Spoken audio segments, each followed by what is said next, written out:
I want to invite you to join me on a little thought experiment. We will stick rigorously to mainstream scientific theories, and we will arrive at a horrifying conclusion.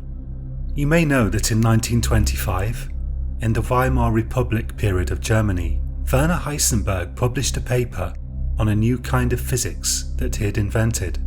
It was a physics of very tiny particles, and it became known as quantum mechanics. Heisenberg's theory correctly predicted the behaviour of very tiny particles at the statistical level, but it left a puzzle.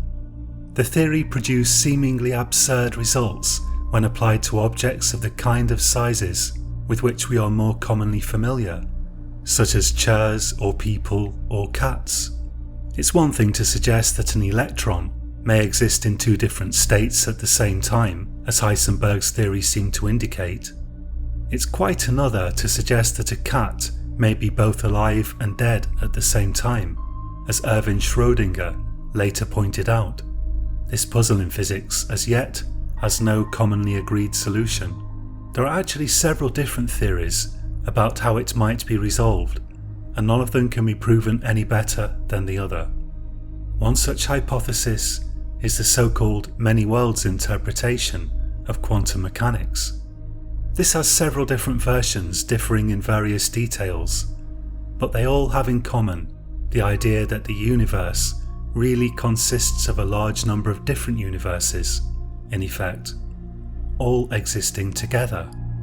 Proponents of this interpretation, such as the British physicist David Deutsch, often like to claim that the many worlds interpretation is quite obviously what the equations of quantum mechanics are directly telling us, and only our innate stubbornness causes us to refuse to accept the fact. If this hypothesis is correct, then whenever there is a possibility of two different things happening in our universe, both things actually do happen, and each of these branches of the universe contains a version of ourselves which perceives only one thing to have happened. Everything I've said so far, while obviously hypothetical and controversial, is part of mainstream physics and not generally considered particularly outrageous. Now, if you accept this hypothesis, then we may draw from it a particular implication which is beyond horrifying, and certainly a proper subject for a horror story to explore. I have therefore constructed such a story, and I would now like to relate it to you. And if you are one of those people who believe that the many worlds interpretation may be correct, perhaps you could let me know in the comments what you think about the idea that the following story explores.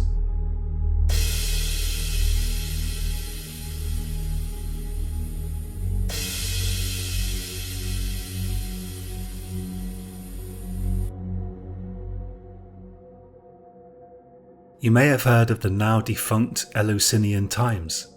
This was a magazine published monthly from 1972 to 2014, covering mysteries and weird occurrences of all kinds. Needless to say, the internet destroyed its circulation, and it only managed to keep going as long as it did due to an unusually dedicated, if rather small, fan base. By 2010, I had established myself as a freelance journalist specialising in the weird, the offbeat and the quirky, and the Eleusinian Times hired me to write a piece about a series of murders that had taken place over the preceding decade in and around northern Italy, Austria and Switzerland. They provided me with a small budget in order to spend a few weeks investigating the whole thing, in the hope that I could come up with some new or interesting angle.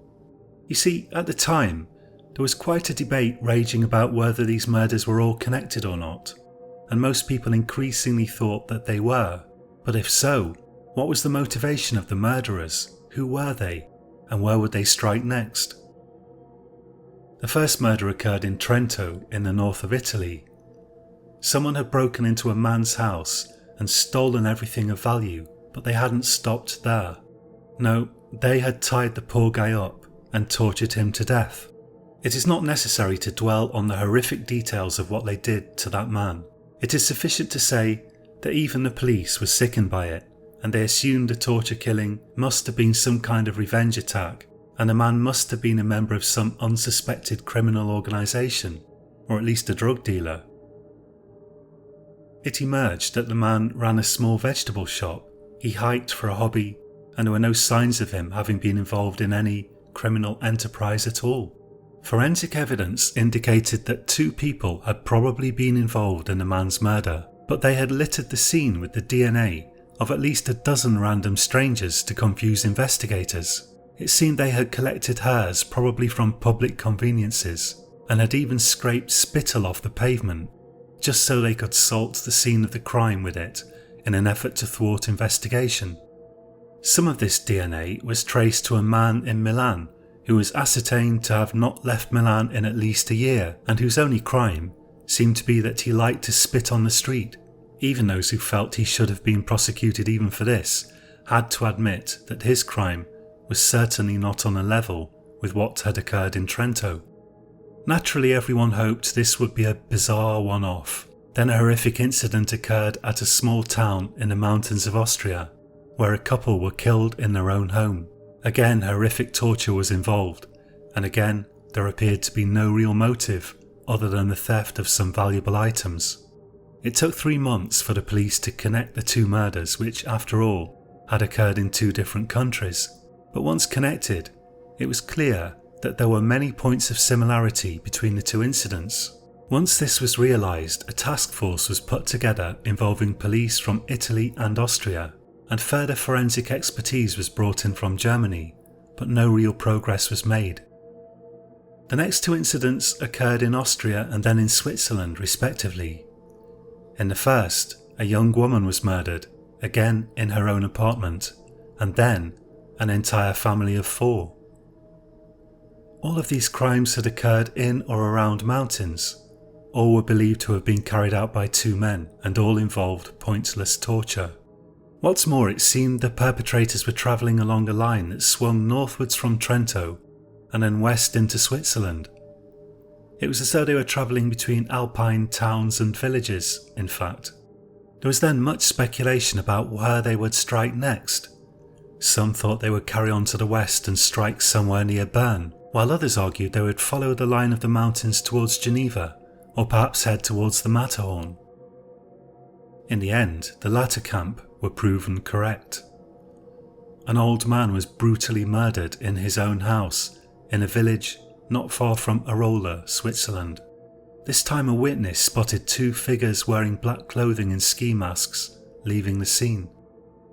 It seemed clear to many at that point that these murders must certainly be connected. They had likely all been carried out by the same 2 men, and the 2 men were following a trajectory along the Alps and would now most likely continue towards Mont Blanc. It was at that point that I was commissioned to write a report about the whole thing. I remember the commissioning editor, Bernard, warning me before I set off from London. "You be careful, Carl," he said. "These people are very, very dangerous. If they discover you're investigating them, there's no telling what they might do." His warning sent a chill down my spine, but I had no reason to think the men would target journalists. That wasn't their mode of operation. The first place I went to was the Swiss village. I thought I'd tackle the murders in reverse order. My intention was to write the article Gonzo style, where I'd share my investigative efforts with the reader. I'd start with the most recent murder and then work backwards to uncover the origins of this hideous spree of torture and killing. The details of the old man's murder left me nauseated and shaken. The village, which lay in a narrow valley in the Swiss Alps, was home to some 2,000 people, living mainly in wooden houses. Several hotels catered to a massive influx of tourists during the skiing season. It was February when I arrived there, still well within the winter season, and I was told the murder had had an immediate and extremely deleterious effect upon tourism, which the village relied upon. I stayed in a hotel that was almost empty. As has been widely publicised in many major newspapers, the man had been nailed to the floor of his own chalet. I was prepared to hear gruesome details, but the precise details of his murder had been largely kept out of the media and were far worse than anything I could have imagined. After my first day of interviewing locals and the police, I retired to my hotel, sickened beyond belief.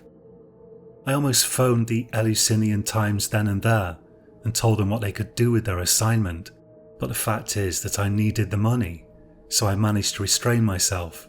I couldn't bear to be alone that evening, so I sat in the nearly deserted hotel bar, sipping beer instead. The woman who worked there asked me sympathetically if I was okay. She knew I was there to research the murder. "I've been better," I said. "It's pretty shocking, huh?" she said. "I don't know how I'm going to manage to write about this," I told her. "Don't give up," she said. "Maybe your article will help the police catch these monsters." "Where are you going next?" "Unterseen," I said, "to find out about the previous murder." "Don't go there," she said. "You know, all these places are kind of similar. You should go down to Aosta. That's where they'll strike next, somewhere down that way." "You think?" I said. "Almost sure," she said. I was so shaken up that I couldn't really face investigating the previous murder. As I lay in bed that night, I started thinking that a week travelling in the villages near the border with Italy would be no bad thing. I could interview people there and ask them if they were afraid of the murders coming to their towns and villages. Once my nerves had calmed a bit, then I could make a whirlwind tour of previous places the murderers had struck and get it over with. Meanwhile, I could research the other murders online. I knew this plan didn't make all that much sense from a strictly literary or journalistic point of view, but my nerves were so rattled that I didn't have much trouble selling myself on the idea. The very next day I drove up and around Montfort and down towards Italy, planning to stop off at a hotel somewhere near the border. It was while approaching the border that my car skidded off the road and hit a fence. The car got badly smashed up. I was okay except for some very nasty bruising on my leg and a minor but painful injury to my back. It almost looked as though the police were going to prosecute me, because apparently I was supposed to have been using snow chains and I hadn't been using them. But in the end they wrote me off as a stupid foreigner, and I heard no more about it. However, this meant that I ended up having to stay a week in a hotel on the Swiss side of the border while my leg healed, and I sorted everything out with the car hire place and the police. And just before I was due to leave, the murderers apparently struck again, startlingly close by, at a small village near the Mont Blanc tunnel between Italy and France. This time the murder had been even more frenzied than previously. The murderers had attacked the guests and staff in a small hotel, killing 7 people. If you were following the European news at all around 2010, you will have heard of the terrible things that took place in that hotel. The press heavily censored the worst details, but even what little was reported in the mainstream media shocked the whole of France and Italy and beyond. Not only the ferocity and sadism of the murders was shocking, but also the weirdness of them. The thing that everyone always remembers is the chef who was pinned by knives and forks to the wall, but that was only the tip of a very horrible iceberg. The editor at Eleusinian was immediately on the phone asking me where I was and how soon I could be there. Let me tell you, I really didn't feel like going there.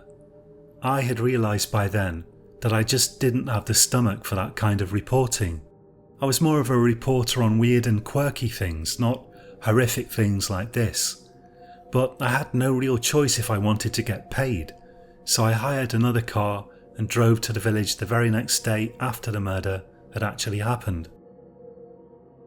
The entire village was awash with media. The tourists had already either left or were in the process of leaving. I tried to get some interviews with locals, but they either didn't know anything or else they were already sick of being hounded by the media and didn't want to talk. After a few hours of making very little progress, I decided to take a break, and I walked till I found a quiet bar away from the busiest areas. I got the bar to make me as close to a British style of coffee there as they could imagine, with a lot of hot water, and I was sitting drinking it when the only other guy in there caught my eye. He was nursing a whiskey or some kind of whiskey-coloured drink, which struck me as a little unusual. "You were a reporter," he said. "Yeah, sort of," I said.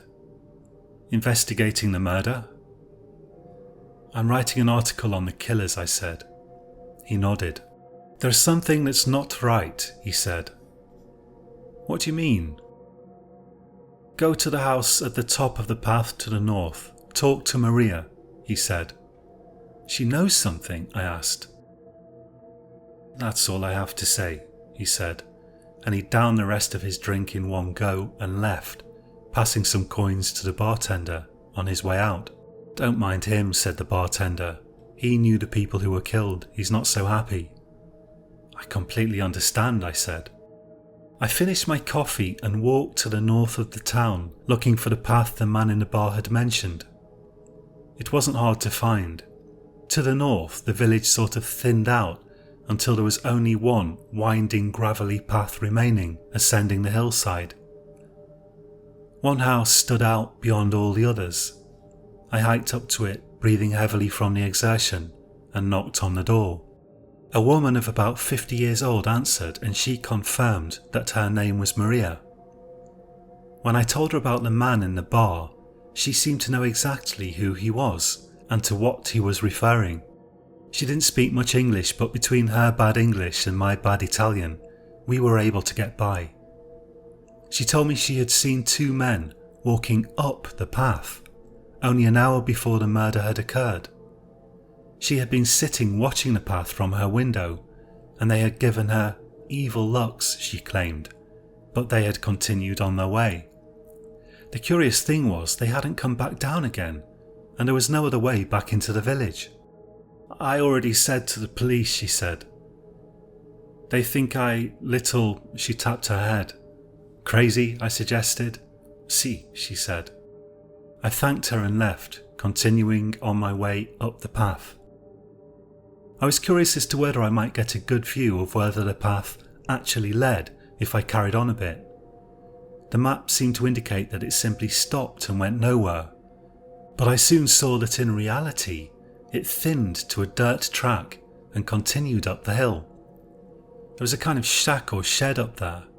I decided to go and have a look at it. As I approached it, I realised it was really a small house, big enough for perhaps 2 people. It stood quite far from the rest of the village. It wasn't well maintained, but I wouldn't describe it as run down either. The track carried on past the house, but seemed only to wind up the side of the nearby hills. It seemed to me that if anyone had been up that way and hadn't returned, either they would have gone into the hills, in which case they ought to have been carrying some serious hiking equipment, or else they would have stopped at the house, in which case they ought to still be there. I walked up to the door and knocked. No one answered, so I knocked again, and again. Finally the door opened and a strange-looking man stood there in the doorway. I don't know how best to describe him. He was short, almost sort of rat-like, with very short stubbly grey hair that looked like he shaved it off at regular intervals. At the same time he had a sort of undefinable charisma. He exuded a kind of sharp intelligence. I felt as though his eyes saw right into my soul. But none of those things were the most striking thing about him. The most striking thing about him was that he had the appearance of a man who has endured horrific experiences, and recently. His eyes were bloodshot and had dark circles underneath them, and he seemed extremely nervous. His face was covered in day-old stubble.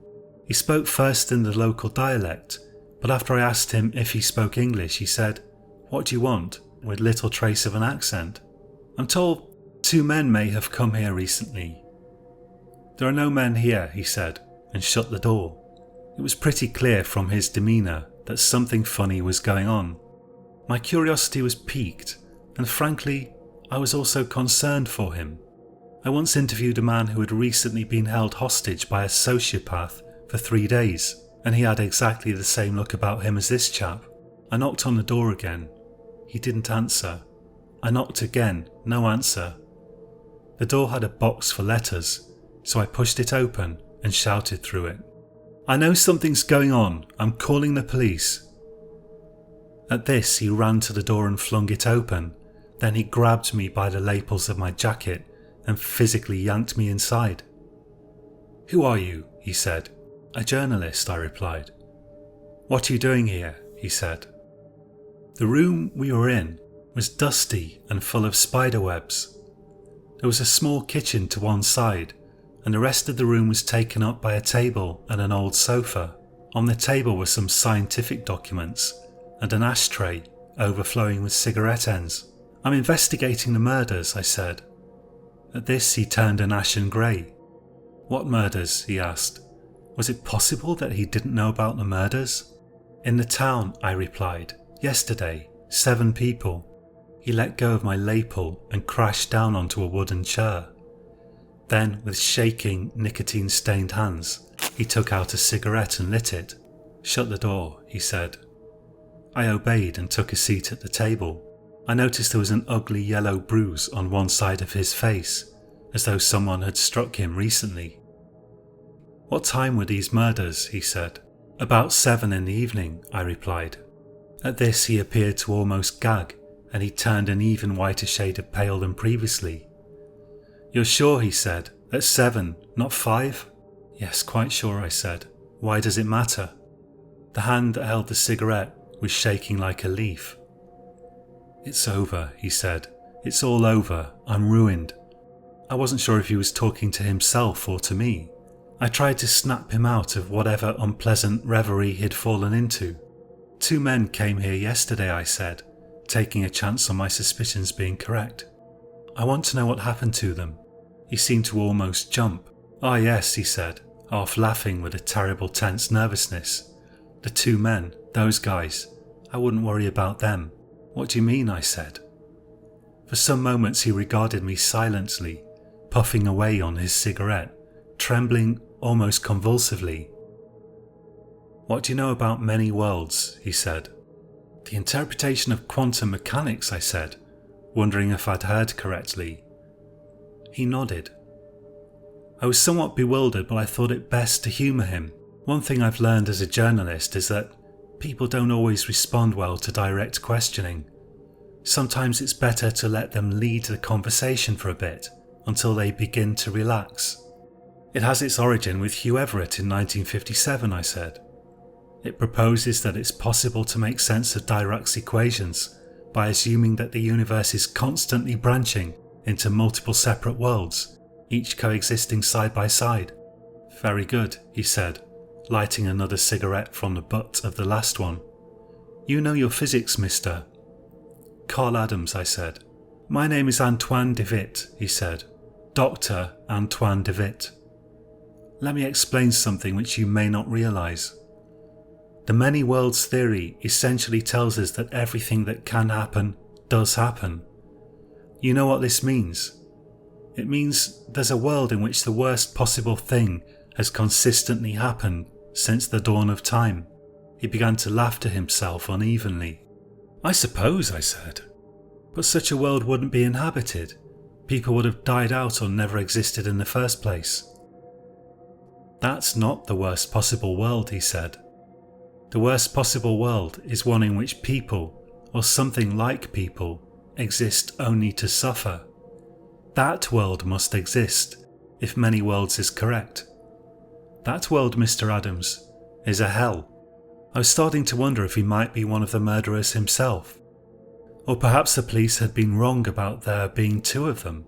He seemed more than deranged enough.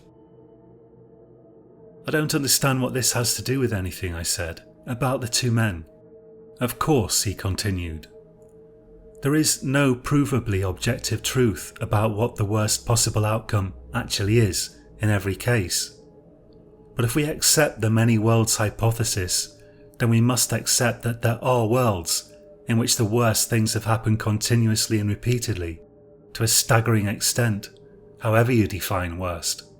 And among those worlds there are worlds where there are still living people, even versions of you and me, paying witness to the horrors, enduring the horrors, experiencing the horrors." I wondered if he had locked the door. If necessary, I thought I could defend myself using the chair I was sitting on. He looked horribly smart and perhaps wiry, but not particularly tough. On the other hand, I'm no prize fighter myself either. Don't be scared, he said. I'm not going to harm you. Come into the back. I've something to show you. He rose to his feet unsteadily and opened the door that led further towards the rear of the little house.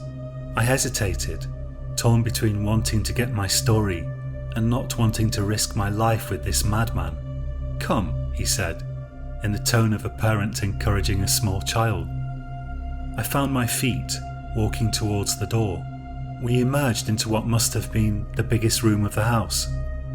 At one side lay a small, roughly made bed, surrounded by overflowing ashtrays and ancient yellowed science periodicals.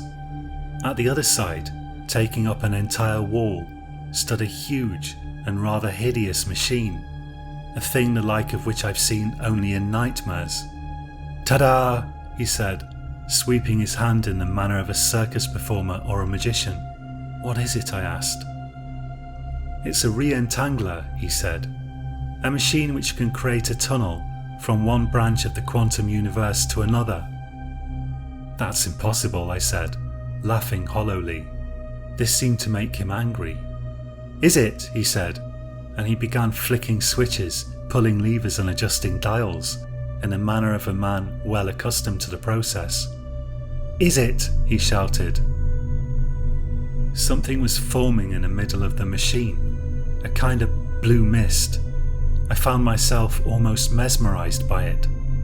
He began to type something into a computer terminal attached to the repulsive device. I began to discern distinct shapes in the swirling mist. Something was moving behind it. What is that? I asked. Look and see, he said. Gradually the shapes resolved into a human figure. As the fog cleared, I was seized with a cold terror. The figure was none other than myself, except that I seemed to have some kind of device attached to my head. Tubes and wires led into my skull. The expression on my face was one of complete despair and exhaustion. What in the name of God is this? I said angrily. It's a hell world, he said. By carefully entangling photons, the machine allows us to see into it, but they can't see us. You see, in this world, people have been rendered effectively immortal by technology. They never die, but the same technology is used to control them. They live lives of eternal suffering. This is the hell version of you, standing right here in this room. Except this version of you won't go back to any normal life when we've finished here. He has no normal life. He will only continue to suffer. This can't be real, I said. It's monstrous. It's absolutely monstrous. It is real, he said. That's really you. He thinks and feels just like you. The only difference is the world he lives in is about as bad as it could possibly be.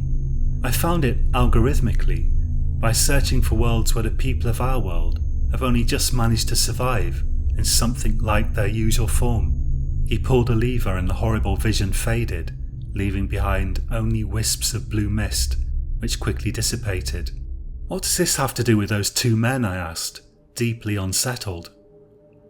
Ah yes, he said. Them. Well, they came here yesterday, Signor Adams, around 6. They came here to kill me. They tied me up and began to circle me, waving knives in my face. I told them I could show them something of enormous value, and I managed to persuade them to untie me, so that I could show them how to operate this machine.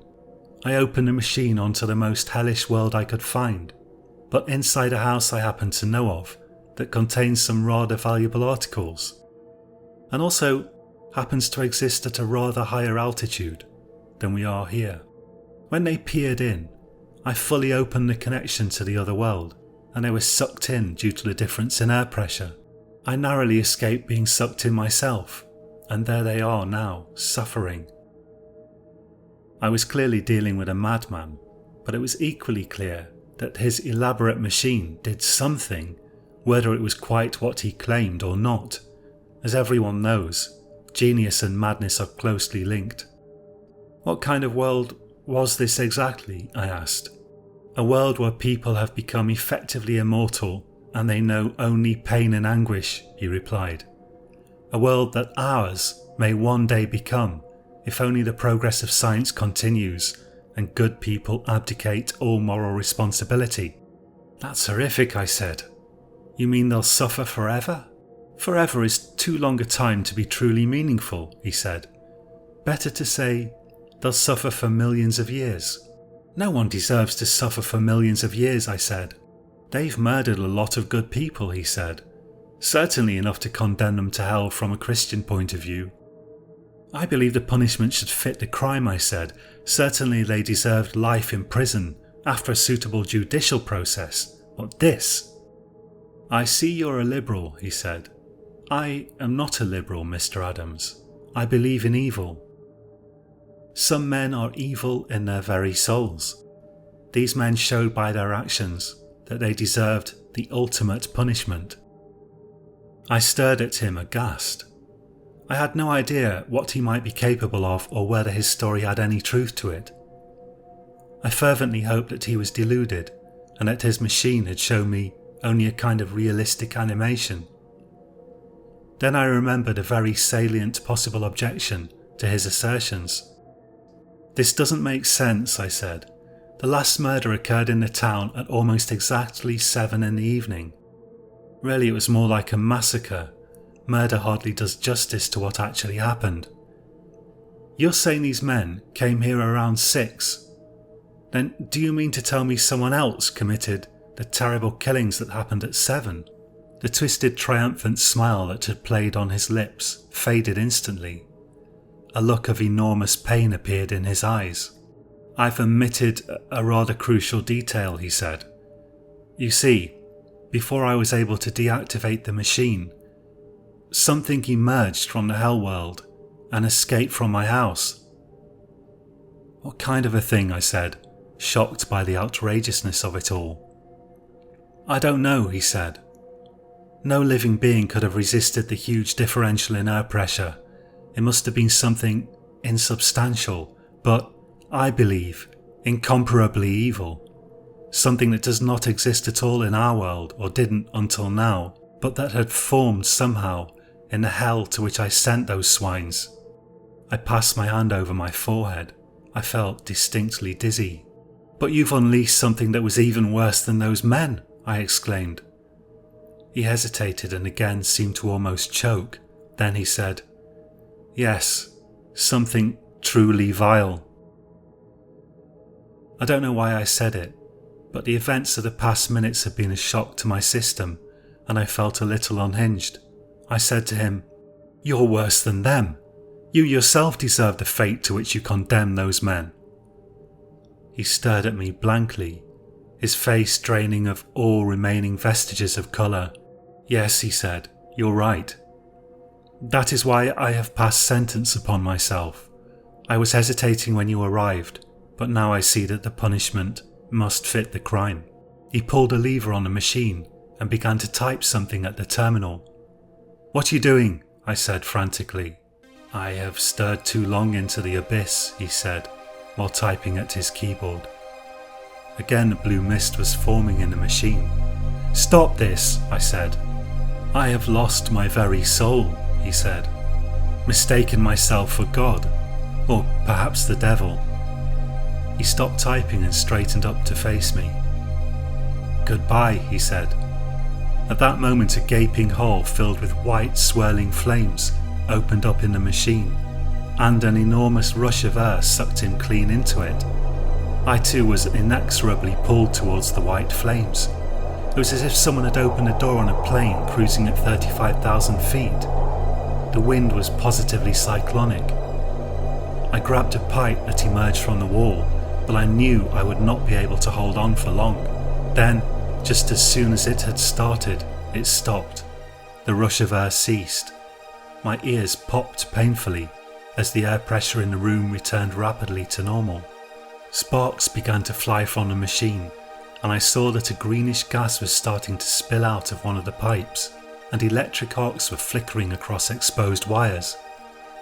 I ran from the room just as a wave of heat began to emerge from the infernal device, and by the time I had made it out the front door, the house was already in flames.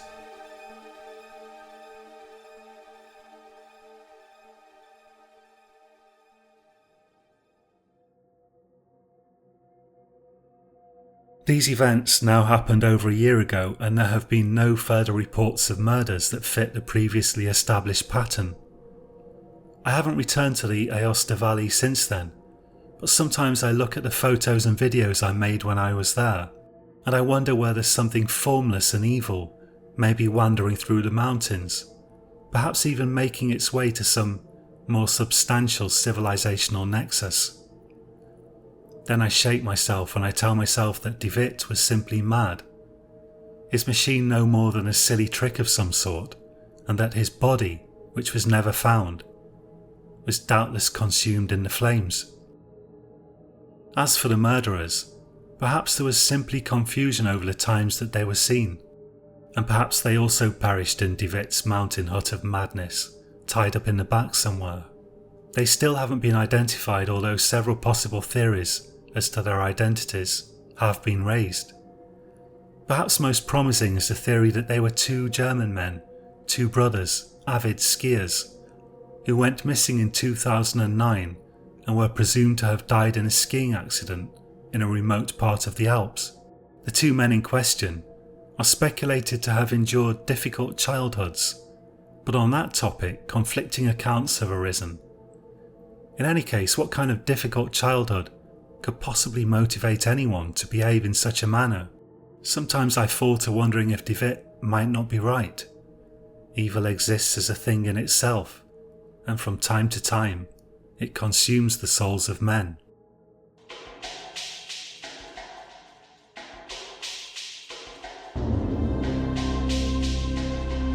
Thank you for listening. My name's John and you've been listening to Science Horror. All the stories on this channel are written by me, John Purcell. This is still a really small channel. I'm hoping to build it up into something bigger over time, and I really appreciate you taking a chance on it.